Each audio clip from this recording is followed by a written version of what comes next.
Hello everyone, welcome back to Bookworm World, or if you're new here, welcome. My name is Niyati, and today I'll be reviewing Percy Jackson and the Battle of the Labyrinth. So, if you haven't seen my last video already, please check it out. It gives a summary and my review of the third book. And yes, this is a series inside a series, which it's confusing, but I'm not going to let a 30-minute long video. That's way too long. Like the retention span would be. Anyways, so this is my summary and review of Percy Jackson and the Battle of the Labyrinth. Again, please check out my last video. You will not understand anything unless you've read the books, in case you'll understand everything properly. So now Percy Jackson, our main character, heads back to Camp Half-Blood, where he learns that Luke, remember him? He fell off a cliff in the last book. He didn't die though. He's alive, unfortunately or fortunately. Luke survived his fall from the cliff, and Kronos' army is planning to invade Camp Half-Blood through secret tunnels which are part of the labyrinth known as Died. Wait, I need to look up how to um, pronounce that. Wait,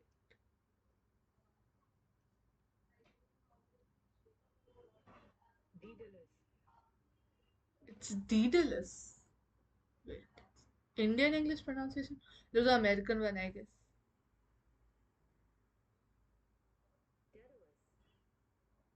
Okay, so it's Daedalus and Daedalus. What the hell is the British one? Hopefully, it's better than most of them. Daedalus. I'm just gonna go with Daedalus. Daedalus? That sounds really weird. Anyways, Daedalus Labyrinth, which is a magical underground maze that constantly shifts, meaning it changes its position. 1 minute you can be under India, and the next second you're in Africa. It's wait, is it in Africa? No, I think the maze is built in America. So 1 second you can be in California and the next in Orlando, kind of like that. So Daida, I need to look up the pronunciation again. Daedalus. Yes. So the three of them, Annabeth, Grover, and Percy, they're hoping to find Daedalus to excuse me. They're trying to find Daedalus and convince him not to give the information about which tunnels lead to Camp Half-Blood and how they can navigate around the maze to Kronos' army, which is Kronos' army. I don't think it is explanation. And give the information to them instead. So they set off on a dangerous mission to go inside the labyrinth and try to find the creator, which they assume is at the center of the maze. Even if he's even alive, they don't even know if he's alive. And along with those three, Tyson, Percy's younger brother, you remember him? Cyclops, human, one eye, not humanoid, not human, one eye. Anyways, they set off on a dangerous mission. Inside the labyrinth, they encounter deadly traps and creatures, which drama, obviously, which I love, including King Minos. Minos. I'm not going to look up his pronunciation, whatever. Deal with me. Minos, who is, yeah, King Minos, who was a old Greek king who has died. He's a ghost, kind of. He's roaming around, and the Sphinx, which is kind of like a creature that asks you riddles. No, it stands at the entrance of a gate, and if you answer its riddles correctly, it will let you pass. Along the way, I think they meet her in this book or the past one. I have a terrible memory. I'm sorry. Along the way, they meet Rachel Elizabeth Dare, who is a mortal human who can see through the mist. The mist, if I haven't explained yet, is basically a kind of magical energy that confuses the normal mortal humans, so they cannot see any of the gods or demigods living with them. So for example, if a mortal human, they were to see a god fighting another god, the mist would somehow conceal the gods and make it look like, instead of them using powers, the gods were not using powers. They would be using things like knives or guns or just like plain punching and slapping.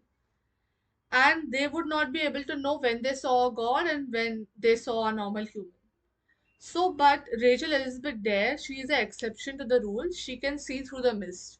She knows Percy is a demigod, and that thought deeply confuses him, which I would be confused too.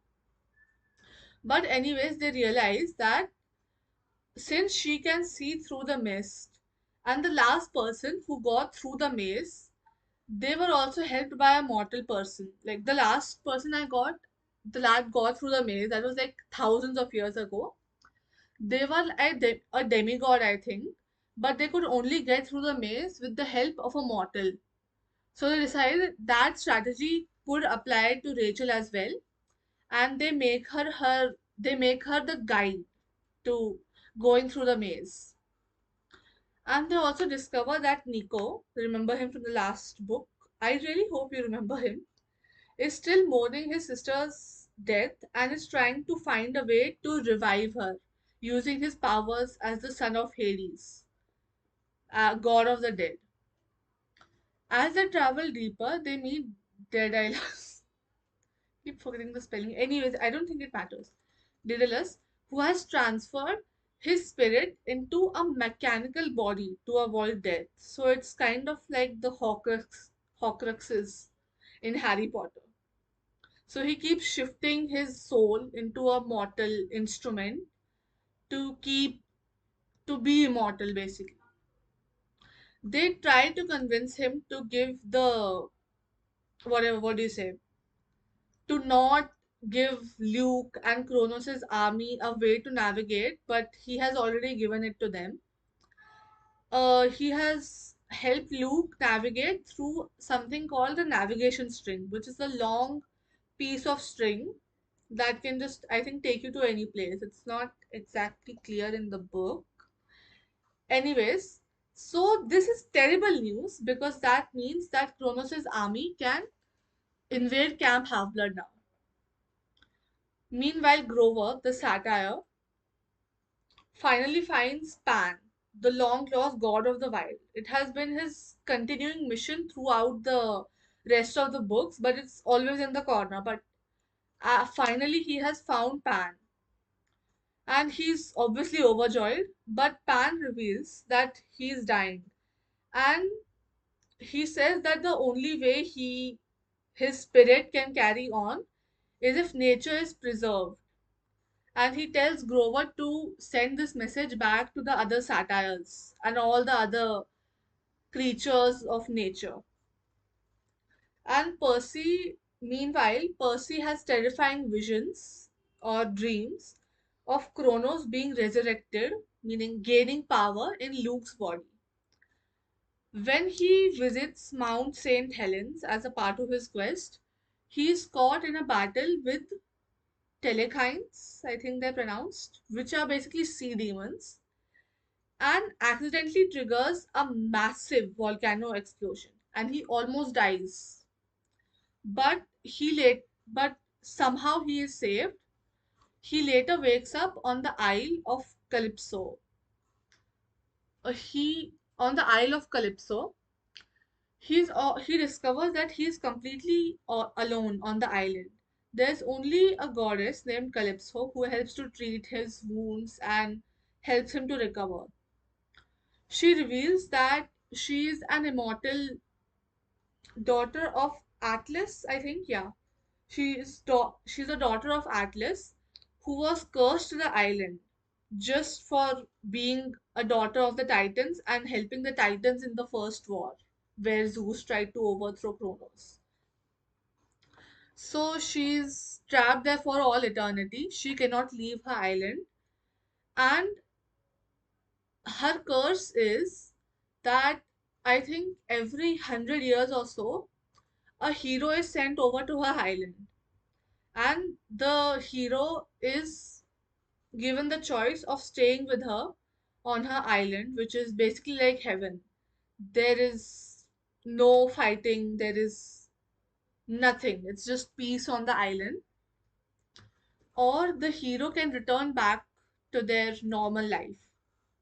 She offers Percy this choice, and although he feels bad for her, he feels pity for her, he decides that his friends are more important and that he needs to go back and save the world. He asks her if he can visit her again, and she says no, that once a hero finds a place to her island, they can never visit her again. It will always be a new hero coming to her island. Now, then she lets him go, and he finds a way back to Camp Half Blood. Now, war is inevitable. Luke, Luke's army launches an attack through the labyrinth, but Percy and his friends fight back with the help of Daedalus and Briareus, a hundred-handed giant who Tyson has befriended along their journey. Then they realize that Kronos has taken over Luke's body, which means Luke is possessed by him. There is no Luke anymore. It's just Kronos possessing his body until he can get stronger. Now, during the battle, to prevent further attacks, Daedalus sacrifices himself and destroys the labyrinth and cuts off the invasion route completely. And this is the last book, and that's how it ends. Now, my review of it would be probably 4 stars. I really liked it. I feel like this one had more character development, and I like the challenges that they went through. It was just so much more interesting. And I feel like this one, along with the characters, the plot development was also rapid. It was quite fast paced. And yeah, overall, it's just a good book. I liked it. And yeah, this video is about 15 minutes now, I think. So I think I'll move on now. Now, anyways, thank you for watching this video. Don't forget to share, like, and subscribe. And I'll see you in the next video. Bye.